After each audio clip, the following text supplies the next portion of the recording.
సొంతిల్లు కోసం గృహ రుణం తీసుకునే పన్ను చెల్లింపుదారులకు ఈ బడ్జెట్ 2026లో భారీ ఊరట లభించనుందని తెలుస్తోంది. హోమ్ లోన్ వడ్డీపై ట్యాక్స్ రిబేట్ 5 లక్షలకు పెంచే అవకాశం ఉన్నట్లు ఆర్థిక రంగ నిపుణులు అంచనా వేస్తున్నారు.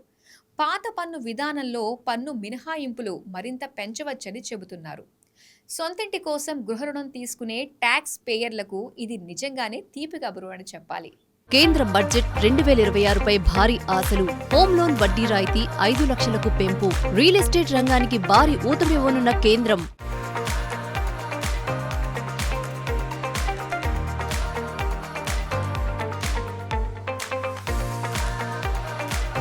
కేంద్ర ప్రభుత్వ బడ్జెట్ 2026 కోసం దేశవ్యాప్తంగా పన్ను చెల్లింపుదారులు, మధ్యతరగతి ప్రజలు ఎంతో ఆసక్తిగా ఎదురుచూస్తున్నారు. ఈసారి బడ్జెట్లో పాత పన్ను విధానాన్ని ఎంచుకునే వారికి కేంద్ర ప్రభుత్వం పెద్దపీట వేయబోతున్నట్లు తెలుస్తోంది. ముఖ్యంగా సొంతిల్లు కొనుక్కోవాలనుకుంటున్న వారికి గృహ రుణంపై వడ్డీ రాయితీ విషయంలో భారీ ఊరట లభించే అవకాశముంది.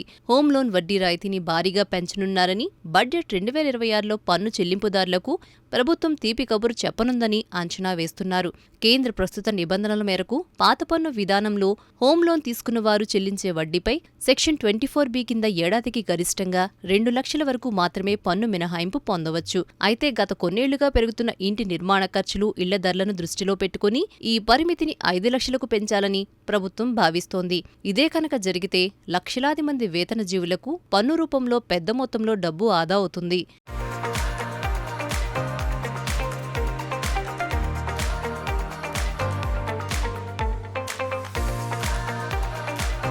కేంద్ర ప్రభుత్వం గత 2 బడ్జెట్లలో కొత్త పన్ను విధానాన్ని ప్రోత్సహిస్తూ వస్తోంది.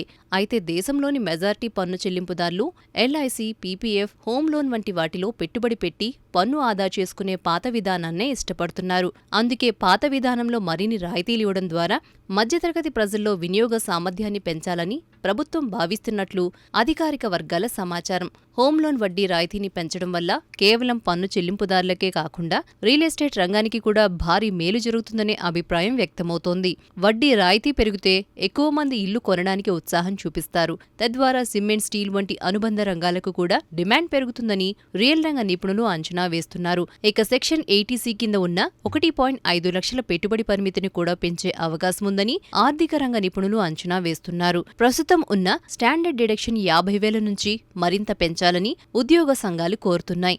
ఈ ప్రతిపాదనలు గనక ఈసారి బడ్జెట్లో అమలైతే మధ్యతరగతి ప్రజలకు భారీ ఊరటగా చెప్పుకోవచ్చు. సొంతింటి కలను నెరవేర్చుకోవాలనుకునే వారికి ఇది ఒక గొప్ప ప్రోత్సాహం అవుతుందని రియాలిటీ వర్గాలు చెబుతున్నాయి.